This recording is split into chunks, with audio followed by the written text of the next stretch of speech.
Абдан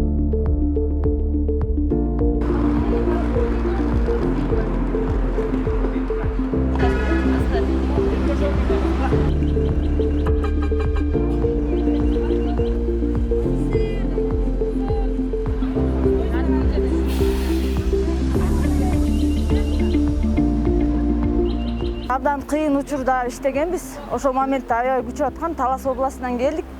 Мынакей эми монтип баарыбызды биздин мамлекет сыйлап жөнөткөнүнө ыраазыбыз.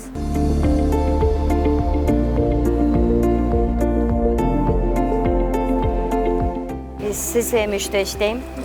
Мына бүгүн Кудай буйруп ушундай эс алууга кетип баратабыз. Биз эми багы башталышында медицинада барыбыз, медиктер оорудук. Ошондо ооруп айыкканбыз. Красный зонага иштегенбиз. Дворец спортто иштедим 26 күн. Ооруган адамдарыбыз айыгып, Кудай буйруса азыр бардыгы жакшы. Өкмөткө рахмат. Медиктерге ушунча көңүл буруп, бизди эс алдырганга жиберип атат.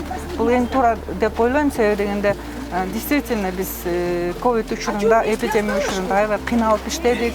Чарчашты медиктердин баарыбыз оорудук, беребиз калбайчы. Биз аябай чоң рахмат айтабыз, биз кубанычтабыз, сүйүнүп атабыз. Кудай буйруса жакшы эс алып, ден соолугубузду оңдоп келебиз деген ойдобуз. Сегодня в пансионат Алтын-Жай и Енисей отправляется группа наших медицинских работников, которые участвовали в борьбе с коронавирусом, в том числе работали в красных зонах, работали на санитарных постах, работали в обсервациях и в мобильных бригадах. Медицинские сестры, санитарки и технический персонал. То есть мы охватываем всех, кто участвовал, не только врачей, а всех, кто участвовал в этой борьбе. И еще водителей и технический персонал.